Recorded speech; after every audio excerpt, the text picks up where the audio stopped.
तो चलिए स्टार्ट करते हैं क्लास 10th NCERT एक्सरसाइज 4.3। 4.3 में सबसे पहले हम लोग को जानना है कि नेचर ऑफ रूट क्या होता है। ठीक है, तो नेचर का मतलब समझ रहे हैं ना कि किसी इंसान का भी नेचर हम लोग बोलते हैं कि इसका नेचर ऐसा है तो वैसा है।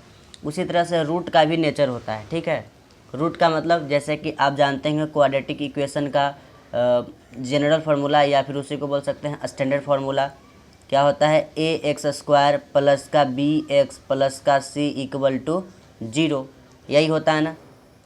और इसमें जो x का वैल्यू आता है, जैसे x का यहाँ पे 2 वैल्यू आएगा, कुछ यहाँ पे आएगा और एक और x का वैल्यू यहाँ पे कुछ आएगा।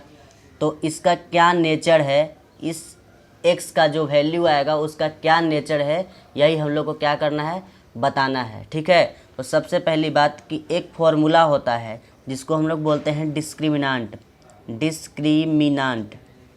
यही इस चैप्टर में पढ़ना है, इस एक्सरसाइज में। डिस्क्रिमिनांट को हम लोग डी से भी लिखते हैं। ठीक है, कैपिटल डी से लिखते हैं। इसका फार्मूला होता है b² माइनस का 4ac। b कहाँ से आता है, यहाँ से, और a यहाँ से, c यहाँ से। मतलब x के कोफिशिएंट को b बोलेंगे और एक स्क्वायर वाले कोफिशिएंट को a बोलेंगे और कांस्टेंट वाले टर्म को c बोलेंगे। समझ में आया?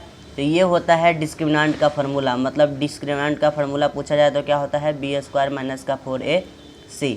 जब आप इसको सोल्व करेंगे तो हो सकता है कि d का वैल्यू 0 आ जाए, इक्वल टू 0, या फिर हो सकता है कि d का वैल्यू 0 से बड़ा हो जाए, या फिर ऐसा भी हो सकता है कि d का वैल्यू 0 से छोटा हो जाए, मतलब 0 ही बड़ा हो जाएगा। ठीक है, तो जब d का वैल्यू इक्वल टू 0 हो जाए, आगे समझ में आएगा। फिलहाल आप इस इंट्रोडक्शन को देखिए 2-4 मिनट। d का वैल्यू अगर 0 हो जाएगा, इसका मतलब है कि जो रूट्स आएगा वो रियल है एंड क्या है, इक्वल है।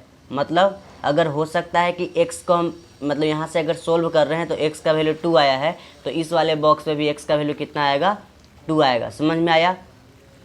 और अगर d का वैल्यू 0 से बड़ा हो जाए, उस समय क्या होगा, रियल तो होगा, रूट रियल तो होगा, लेकिन अनइक्वल होगा। क्या होगा, अनइक्वल, मतलब अलग अलग होगा। अगर इस बॉक्स में x आया है तो हो सकता है कि इस बॉक्स में x का वैल्यू 3 आया है, तो हो सकता है कि इस बॉक्स में x का वैल्यू -3 आ जाए। मतलब कुछ भी आ सकता है, माइनस प्लस तो छोड़ दीजिए। जैसे कि अगर यहाँ पे 3 आया तो हो सकता है कि यहाँ पे क्या आ जाए, 10 आ जाए, -10 आ जाए। सेम नहीं आएगा। समझ में आया बात? तो अब आगे बढ़ते हैं। अगर d का वैल्यू 0 से छोटा हो जाए, मतलब 0 ही बड़ा हो जाए, कहने का मतलब कि निगेटिव में नंबर आ जाए, उस समय हम लोग क्या बोलेंगे कि नो रियल रूट। बस आपको इतना ही लिखना पड़ेगा, नो रियल रूट। मतलब ये वाले आपके सिलेबस में नहीं है। नो रियल रूट मतलब इमेजिनरी रूट आ जाएगा। ठीक है, इमेजिनरी नंबर आपको नहीं पढ़ना है, क्लास 11th में पढ़ना है। तो फिलहाल इतना ही इसमें। और एक और कि क्वाड्रेटिक फार्मूला होता है, फार्मूला क्या होता है जी? तो क्वाड्रेटिक फार्मूला का होता है आंसर, मतलब कि x अगर निकालना होगा आपको तो कैसे निकालिएगा, माइनस का b plus minus under root b² minus का 4ac और नीचे में क्या, 2a। ठीक है, अब आप ध्यान से देखेंगे तो b² माइनस 4ac को क्या बोलते हैं, d बोलते हैं। क्या बोलते हैं, d बोलते हैं। तो इसी को ऐसे भी लिख सकते हैं कि x² इक्वल टू माइनस का b plus minus under root d और नीचे में कितना, 2a। समझ में आया? चलिए, तो अब इसी पे हम लोग को क्वेश्चन करना है, जो कि क्वेश्चन नंबर 1 को हम उठाते हैं। ठीक, देखिए ध्यान से। यहाँ पे क्वेश्चन नंबर 1 में लिखा है find the nature of the root of the following quadratic equation. मतलब नीचे क्वाड्रेटिक इक्वेशन दिया गया है, इसका रूट का नेचर फाइंड कीजिए। ठीक है, if the real roots exist find them. अगर रियल रूट है तो उस रूट को भी फाइंड कर लीजिए, अगर नहीं है तो आगे बढ़ जाइए। देखिए क्वेश्चन ध्यान से देखिएगा, आपको समझ में आएगा कि क्या बोलना चाह रहा है। बोलने के लिए तो बोल दिए, समझ में आया कि नहीं आया ये तो नहीं पता, लेकिन जब लिख कर बताएंगे पक्का समझ में आएगा। ठीक है, तो सबसे पहली बात कि अगर नेचर ऑफ रूट लिखा हुआ मिल जाए तो आपको डी फाइंड करना है। ठीक है, याद रखिए, मतलब डिस्क्रिमिनांट फाइंड करना है। तो डी फाइंड करने के लिए फॉर्मूला होता है कि डी के लिए क्या फॉर्मूला होता है, देखिए यहाँ पे b² माइनस का 4ac। यहाँ भी देख लीजिए डी का वैल्यू क्या होता है, b² माइनस का 4ac। मतलब हमको a चाहिए, b चाहिए, c चाहिए। तो इस इक्वेशन से a b c का वैल्यू आप लिख लो पहले कि a का वैल्यू कितना है, 2 है। ठीक है, बी का वैल्यू कितना है, तो माइनस का 3 है, कितना है माइनस का 3, और सी का वैल्यू कितना है प्लस का 5, कितना है प्लस का 5। अब हम इसी डी को पहले निकालेंगे, मतलब डिस्क्रिमिनेंट को निकालेंगे। तो फॉर्मूला होता है बी स्क्वायर माइनस का 4ac, ठीक है। यहाँ पे b के बदले क्या लिखेंगे -3, इसके ऊपर क्या स्क्वायर माइनस 4 इंटू ए के बदले क्या 2 और c के बदले क्या 5 लिख दिए। अब क्या करेंगे मल्टीप्लाई करेंगे, 3 का स्क्वायर किए तो प्लस का 9 माइनस 4 दूनी का 8, 8 पच्चे 40, कितना हो गया 40। जब इसको घटाएंगे तो डी का वैल्यू कितना आ जाएगा, डी का वैल्यू आ जाएगा माइनस का 31। तो हम क्या बोले थे कि अगर डी का वैल्यू माइनस में आ जाए तो हमारे सिलेबस में ये नहीं है, सीधा लिख देना नो रियल रूट एग्जिस्ट। क्या लिखना, नो रियल रूट एग्जिस्ट। बस कहानी ख़त्म। तो पहला पार्ट हो गया। अब चलते हैं सेकंड पार्ट पे। ये रहा सेकंड नंबर, ठीक है। इसमें भी नेचर ऑफ रूट फाइंड करना है। तो नेचर वर्ड जैसे ही आए तो डी फाइंड करना शुरू कर दीजिए। तो डी फाइंड करने से पहले क्या करते हैं, ए का वैल्यू लिखेंगे तो 3 है, बी का वैल्यू क्या लिखेंगे तो एक्स वाले को छोड़ के पूरा लिख दो, -4√3 है। फिर सी का वैल्यू कितना हो गया 4, ठीक है। अब हम डी का वैल्यू फाइंड करेंगे। डी का फॉर्मूला होता है बी स्क्वायर माइनस का 4ac। बी का मतलब कितना -4 और √3 के कितना स्क्वायर, -4 इंटू ए के बदले 3 और सी के बदले 4। चलो यहाँ मल्टीप्लाई करते हैं। माइनस का स्क्वायर के कितना हो गया प्लस, 4 का स्क्वायर के कितना हो गया 16, और √3 का स्क्वायर के तो कितना हो गया 3। ये बात पता है ना कि अगर किसी भी नंबर 3 को अगर हम रूट में लिखना चाहें तो √3 इंटू √3 लिखेंगे।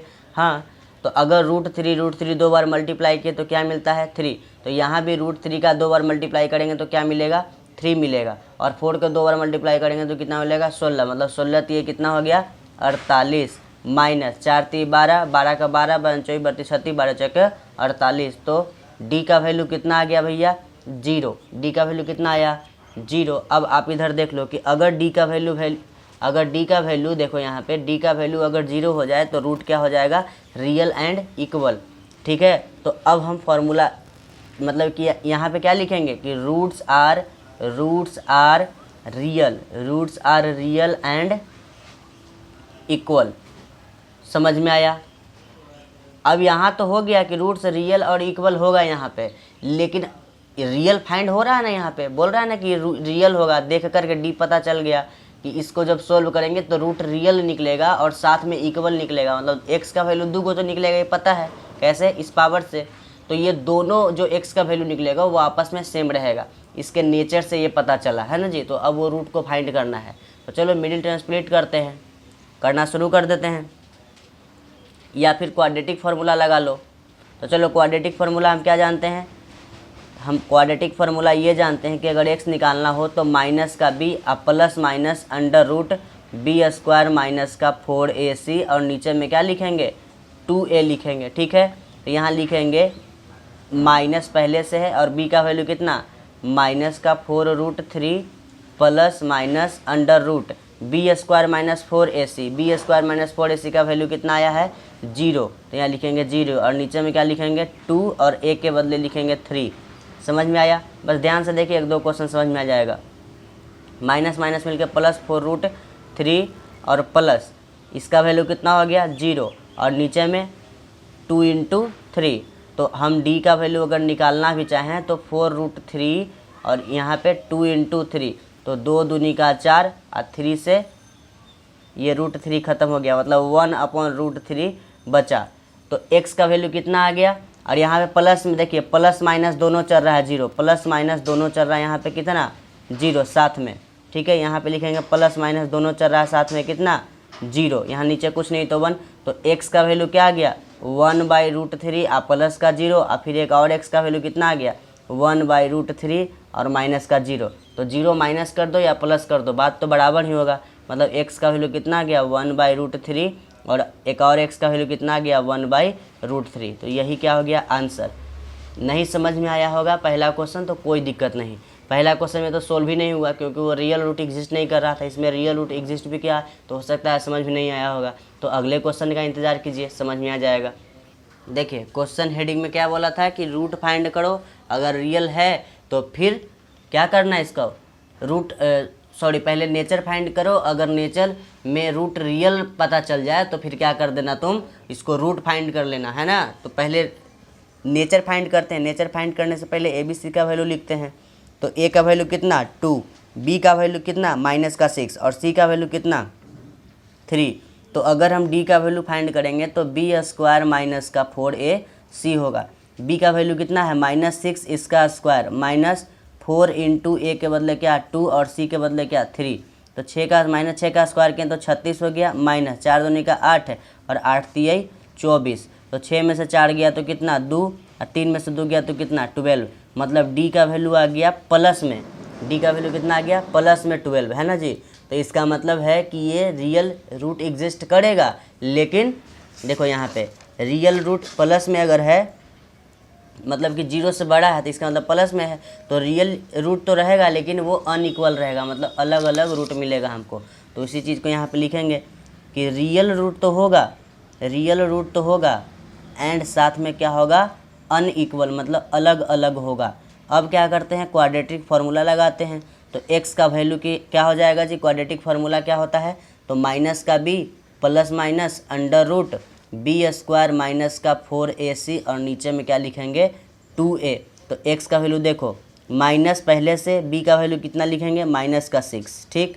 फिर प्लस माइनस √ B² - 4AC मतलब क्या होता है d, है ना। और इस d का वैल्यू आया है कि नहीं आया है, कितना है 12। तो यहाँ लिख दो 12 और नीचे में क्या लिखेंगे 2 × A के बदले 2। यहाँ से ज़्यादा लाइट हो रहा है क्या, A के बदले क्या लिखेंगे 2, तो यहाँ से A के बदले लिख दिए 2। तो x का वैल्यू देखो माइनस माइनस मिल के प्लस का 6 और प्लस माइनस कितना √12 और नीचे में कितना हो गया 4, ठीक है। अब यहाँ पे देखो इस 12 में से कोई कम बाहर जा रहा है, देख लो जा रहा है ना, 2 बाहर जाएगा। तो 2 6 12, 2 3 6, 2 बाहर जा रहा है, 3 अंदर रह रहा है। तो लिखेंगे x = 6 + 2 बाहर गया और अंदर में 3 रहा और नीचे में क्या लिखेंगे 4, ठीक है। तो प्लस माइनस चल रहा है साथ में। तो x = प्लस माइनस मतलब 2 बार यहाँ पे लिखा जा रहा है। x = एक बार आया 6 + 2√3 और नीचे में 4 और यहाँ पे x = क्या आ गया 6 - 2√3 और नीचे में 4। प्लस माइनस का मतलब यही होता है कि एक बार प्लस में कर देना और उसी जगह पे एक बार माइनस में कर देना, ठीक है।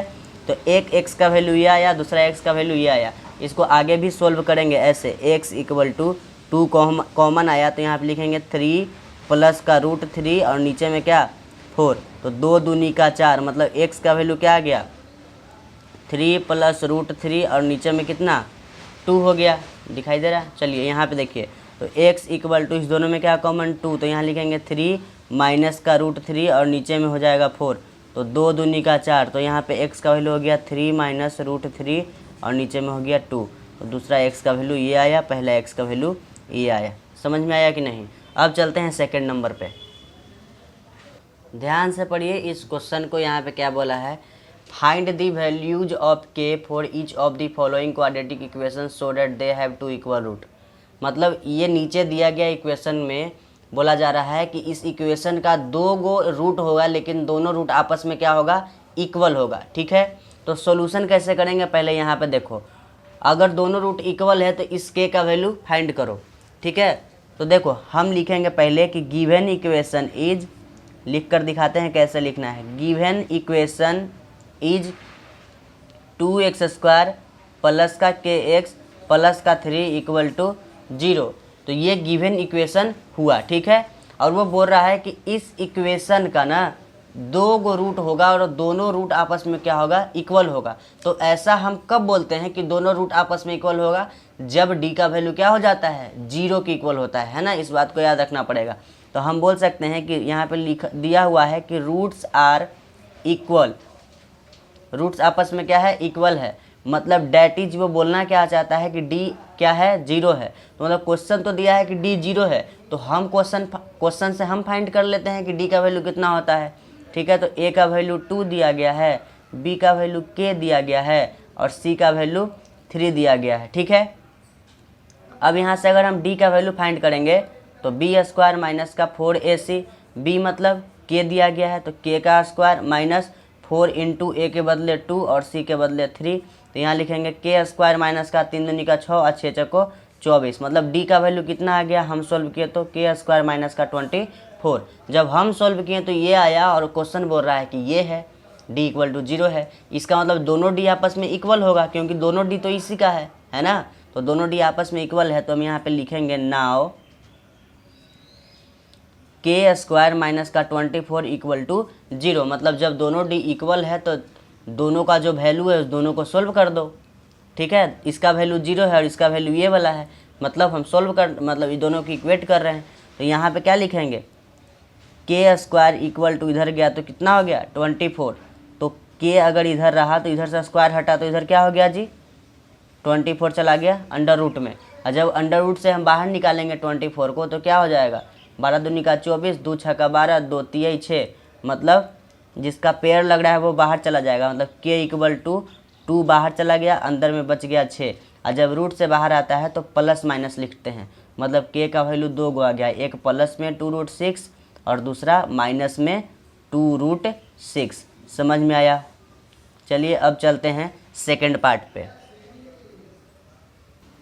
अब इस क्वेश्चन में देखिए, ये तो क्वाड्रेटिक फॉर्म जैसा दिख ही नहीं रहा है, तो सबसे पहले सोल्व कर लो। के एक्स स्क्वायर माइनस का 2kx प्लस का 6 इक्वल टू 0। अब क्वाड्रेटिक फॉर्म जैसा दिखा, हाँ, तो ये क्या है, इज गिवन इक्वेशन, ये बउआ गिवन इक्वेशन है। और यही बात क्वेश्चन क्या बोलता है, फिर से देखो क्वेश्चन और एक बात बोल रहा है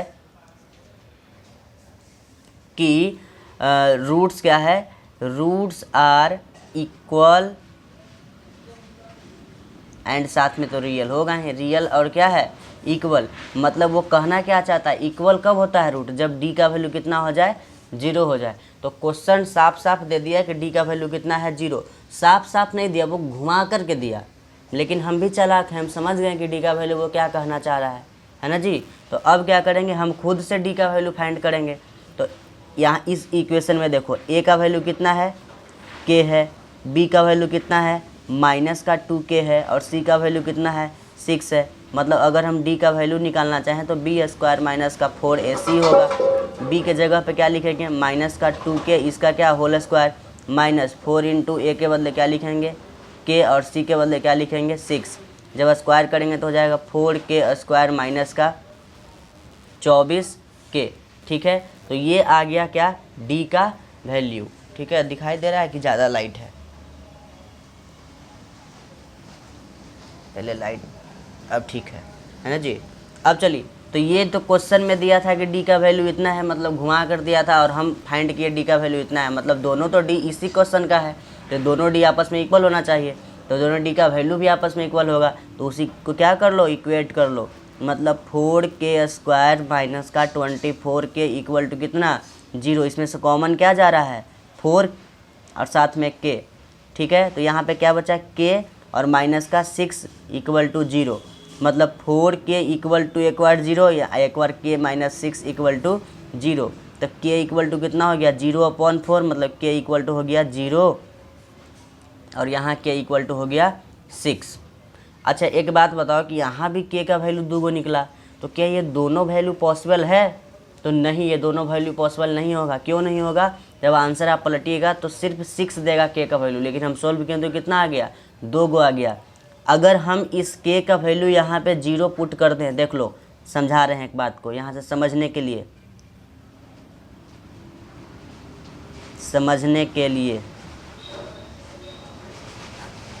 सिर्फ समझने के लिए।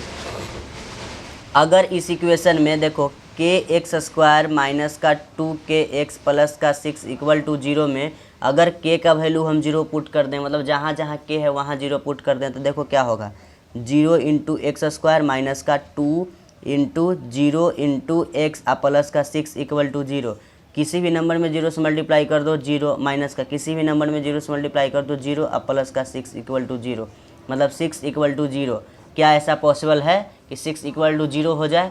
या फिर जब 6 इक्वल टू 0 आ रहा है तो ये क्वाड्रेटिक इक्वेशन दिख ही नहीं रहा है, क्वाड्रेटिक इक्वेशन ही ख़त्म हो जा रहा है यहाँ से, मतलब ये गलत है। मतलब k इक्वल टू 0 कभी भी पॉसिबल नहीं होगा। अगर 6 रखेंगे तो देखो क्या होगा 6x स्क्वायर माइनस का यहाँ पे 6 रखेंगे तो 6 दूनी का 12x अब प्लस का 6 इक्वल टू 0। देखो ये क्वाड्रेटिक इक्वेशन दिख रहा है कि नहीं? बिल्कुल दिख रहा है। तो हमारा सिर्फ वैल्यू क्या होगा, के इक्वल टू 6। तो लिखेंगे कैसे, ऐसे लिखेंगे, here k equal to 0 which is not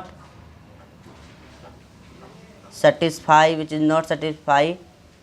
the given equation. Given equation को ये सेटिस्फाई नहीं करेगा, हेंस के इक्वल टू क्या हो जाएगा, सिर्फ 6। समझ में आया? तो यही हुआ आंसर। अब चलते हैं क्वेश्चन नंबर 3 पे। ध्यान से पढ़िए इस क्वेश्चन नंबर 3 को, इतना स्लो में बता रहे हैं, समझ में बिल्कुल आना चाहिए, ठीक है। Is it possible to design a rectangular mango group whose length is twice its breadth and area is 800 metre square, if so find its length and breadth. कुछ समझ में आया? नहीं आया? चलिए हम समझाते हैं। देखिए क्या बोला जा रहा है इसमें कि क्या ये पॉसिबल है कि एक रेक्टेंगुलर मैंगो ग्रुप बनाया गया होगा जिसका लेंथ उसके ब्रेथ से दुगना होगा, मतलब ट्वाइस इट्स ब्रेथ। ट्वाइस का मतलब क्या होता है, दुगना, मतलब जो उसका लेंथ है वो उसके ब्रेथ से दुगना है और उसका एरिया कितना है, 800 मीटर है। तो क्या ऐसा पॉसिबल है? अगर पॉसिबल है तो आप उसका लेंथ और ब्रेथ फाइंड करके बताइए। नहीं समझ में आया बात? समझ में आ जाएगा। अब बस देखिए यहाँ पे हम ऐसा बोल दिए आपको कि जो मेरा एज है तुम्हारे एज से दुगुना है, ठीक है। इसका मतलब कि जितना तुम्हारा एज है उससे हम दुगना हो जाएंगे, 2 से मल्टीप्लाई कर लेंगे। अब कोई बच्चा ऐसा भी बोलेगा सर आपका एज जितना है उसमें हम 2 से डिवाइड मार देंगे तो मेरा भी एज आ जाएगा, ठीक है। लेकिन जब हम मैथ बनाते हैं तो जिस पे मेरा एज डिपेंड कर रहा है या फिर जिस पे मेरा क्वांटिटी डिपेंड कर रहा है उसी को मानते हैं, ठीक है। तो लेंथ किस पे डिपेंड कर रहा है, ब्रेथ पे। अगर ब्रेथ मान लो 100 है तो लेंथ कितना हो जाएगा, 200, ठीक है। मतलब ब्रेथ जितना हो जाए उससे दुगना हो जाएगा। लेंथ बेचारा एक कठपुतली है कि जैसे जैसे इसको ब्रेथ घुमाएगा वैसे वैसे घूम जाएगा। कहने का मतलब कि अगर ब्रेथ बोलेगा हम 50 हैं तो ये 100 हो जाएगा, ये बोलेगा हम 25 हैं तो ये 50 हो जाएगा। मतलब जैसे ये बोलेगा वैसे ये चलेगा, है ना जी। तो इसी चीज़ को मान लो कि लेट सॉल्यूशन में मान लो let breadth be x metre. मान लेते हैं कि ब्रेथ क्या है, x मीटर, इसलिए लेंथ कितना हो गया, लेंथ बोलता है कि हम ब्रेथ का दुगना है तो लेंथ भी कितना हो जाएगा, 2x मीटर। अब समझ में आया? अब इस दोनों को हम मान तो लिए, हम जानते हैं। अच्छा गिवन भी दिया गया है, क्या एरिया दिया गया है, कितना है, 800 मीटर स्क्वायर, है ना जी, यही ना दिया गया है। तो अब एक बात बताओ, तुम बताओ कि जो एरिया हम क्या जानते हैं रेक्टेंगल का, तो हम जानते हैं कि एरिया ऑफ रेक्टेंगल होता है, एरिया ऑफ रेक्टेंगुलर होता है, रेक्टेंगुलर मैंगो ग्रुप यहाँ पे लिख देते हैं शॉर्ट में, mango group equal to length into breadth, यही होता है। चलिए जब ये होता है तो आप जानते हैं कि एरिया ऑफ मैंगो ग्रुप दिया कितना है, तो 800 मीटर दिया गया है, इक्वल टू लेंथ तुम जानते हो क्या, हाँ जानते हैं, कितना, 2x इंटू ब्रेथ जानते हो, हाँ कितना है, x, तो यहाँ लिखो x, तो यहाँ लिखेंगे 800 मीटर इक्वल टू 2x में x से मल्टीप्लाई की तो 2x स्क्वायर, ठीक है। तो अब देखो ये 2 से ये 800 कट जाएगा, कितना मरतबे, 400 मरतबे, तो x स्क्वायर का वैल्यू कितना आ गया, 400, ठीक। तो x का वैल्यू कितना आ जाएगा, √400, ठीक है। अब इस 400 को तुम बाहर निकाल सकते हो, देखो कैसे निकालेंगे, इसको तोड़ दिए और इस 4 को जब बाहर निकालेंगे तो कितना हो जाएगा, 2, कितना हो जाएगा, 2, और जब 100 को निकालेंगे तो कितना हो जाएगा, 10, ठीक है। तो तुम बोलोगे कि प्लस माइनस भी लगाएंगे, ठीक है। तो x equal two plus minus का 20 तो हो गया, 20 मीटर। तो एक बात बताओ कि कभी भी लेंथ को हम माइनस में मापते हैं जी, नहीं। तो यहाँ लिखेंगे here negative value is not considered, मतलब निगेटिव वैल्यू को कंसिडर नहीं किया जाएगा क्योंकि लेंथ में हम लोग निगेटिव नहीं लगाते हैं। इसीलिए हम लोग बोल सकते हैं कि x इक्वल टू कितना हो गया, 20 मीटर। x मतलब कि हमारा ब्रेथ है जो कितना है, 20 मीटर है, ठीक।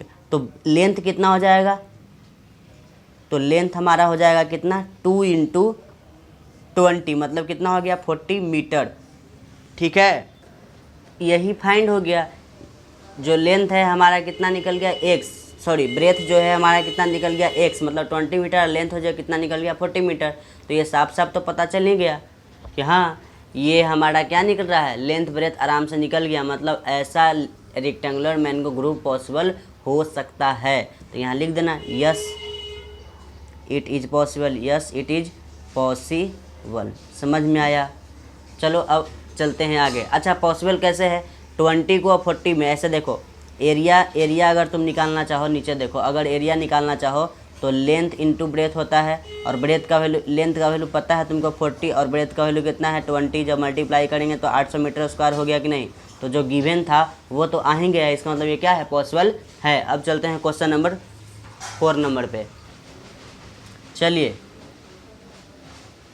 अब हम लोग इस क्वेश्चन को सॉल्व करते हैं।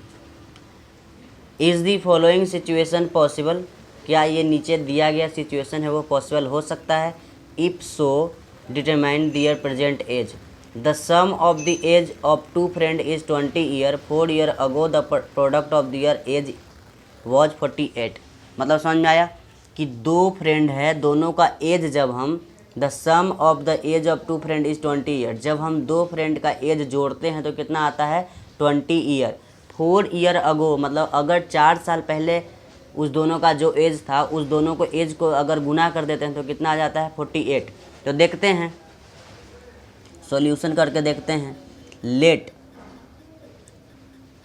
Present age of first friend, ऐसे लिखते हैं, first friend be x year, friend A लिखे हैं, मैसेज वाला फ्रेंड, ठीक है। Second friend, second present age of second friend भी कितना, तो 20 माइनस एक्स ईयर, दोनों का एज को जोड़ देने पे 20 आता है, तो पहले का x तो दूसरे वाले को 20 माइनस एक्स, ठीक है। अब 4 ईयर पहले का बात कर रहा है तो यहाँ लिखेंगे 4 ईयर अगो, 4 ईयर अगो, 4 साल पहले की बात कर रहा है, ठीक है। तो age of first year, age of first friend ना, फर्स्ट फ्रेंड कितना होगा, तो x में से 4 को घटा दो, इतना ही ईयर है ना। अब age of second year, age of second year क्यों बोल रहे हैं भाई, सेकेंड फ्रेंड बोलो ना। सेकेंड फ्रेंड इक्वल टू कितना हो गया 20 माइनस एक्स माइनस का 4, मतलब कि 16 माइनस का x ईयर्स। समझ में आया?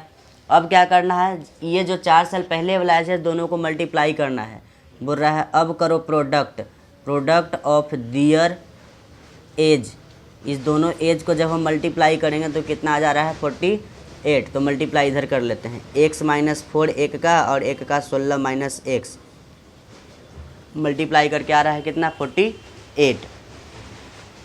चलो x को 16 में मल्टीप्लाई किए तो 16x, x को माइनस x में मल्टीप्लाई किए माइनस का x स्क्वायर, माइनस का 16 चौको 64 और माइनस माइनस प्लस का 4x इक्वल टू कितना 48।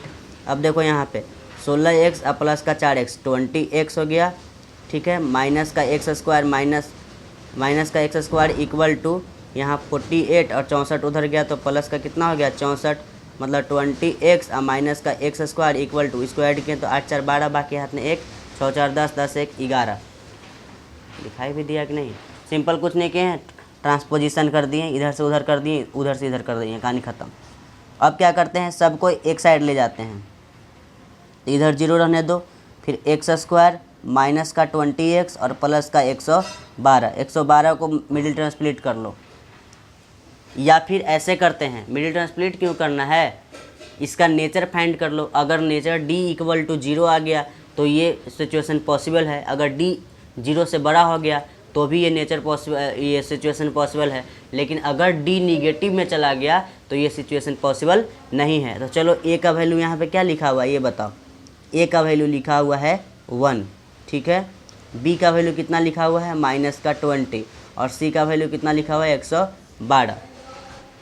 तो d का वैल्यू क्या हो जाएगा, एक बात बताओ, d का वैल्यू आएगा कितना, तो यहाँ b स्क्वायर माइनस का 4ac, मतलब यहाँ लिखेंगे माइनस का 20 इसके ऊपर स्क्वायर और माइनस 4 इंटू a के बदले लिखेंगे 1 और c के बदले लिखेंगे 112, ठीक है। 20 का स्क्वायर किया तो कितना हो गया 400, कहाँ दिखाई दे रहा है 400, थोड़ा ऊपर कर देते हैं इसको। चलो जब हम b का स्क्वायर किए तो 20 का स्क्वायर किए 400 हो गया। और यहाँ पे माइनस का 4 दूनी का 8, 4 4, जब d का वैल्यू निकालेंगे तो माइनस का 48 आएगा, जो कि निगेटिव में आ रहा है, तो बोलेंगे दिस इज नॉट पॉसिबल। और जो हम लोग पिछला क्वेश्चन के क्वेश्चन नंबर 3, इसको भी डिस्क्रिमिनेंट मेथड से बना सकते हैं। अब चलते हैं लास्ट क्वेश्चन, क्वेश्चन नंबर 5 पे। याद रखिएगा question number 3, question number 4, question number 5 तीनों को हम लोग डिस्क्रिमिनेंट मेथड से बना सकते थे, लेकिन क्वेश्चन नंबर 3 को हम अलग टाइप से बना कर दिखाएं, क्वेश्चन नंबर 4 को अलग टाइप से बना कर दिखाएं, और क्वेश्चन नंबर 5 को भी इसी टाइप से बना कर दिखाएंगे। ठीक है, क्यों? क्योंकि देखिए अगर एग्जाम में आया, अगर आप भूल गए तो सपोज अगर डिस्क्रिमिनेंट मेथड से आपको नहीं लिख कर आया वो कि डिस्क्रिमिनेंट मेथड से बनाना है ना जी, तो आप जो पीछे वाले बताए हम क्वेश्चन नंबर 3 उससे भी बनाइएगा तो आपका सही हो ही जाएगा, है ना। तो इसीलिए हम सोचे कि एक अलग सा कॉन्सेप्ट दे दिया जाए। हालांकि इस एक्सरसाइज में हम लोग को डिस्क्रिमिनेंट मेथड से ही बनाना है, ठीक है, क्योंकि डिस्क्रिमिनेंट मेथड ही पढ़ाया है हम लोग को। ठीक, अब चलते हैं क्वेश्चन नंबर 5 पे। चलिए, तो क्वेश्चन नंबर जो 5 है पहले उसको लिख लेते हैं, तब ज़्यादा समझ में आएगा ना जी। चलिए अब शुरू करते हैं लास्ट क्वेश्चन को। Is it possible to design a rectangular park of perimeter 80 metre and area 400 metre square. मतलब ऐसा बोल रहा है कि क्या ऐसा पॉसिबल है कि एक रेक्टेंगुलर पार्क है जिसका पेरीमीटर क्या है 80 मीटर और उसका एरिया क्या है 400 मीटर स्क्वायर, क्या ऐसा पॉसिबल हो सकता है? तो हम लोग सोल्यूशन कहीं के ना पता लगाएंगे।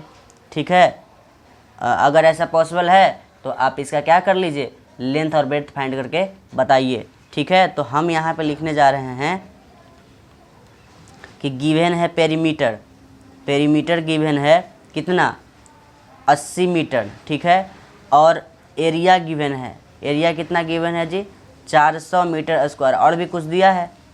नहीं दिया है। तो एक बात जान लो कि पेरीमीटर का मतलब होता है 2 × L + B, है ना जी, और एरिया का मतलब होता है L × B, L × B।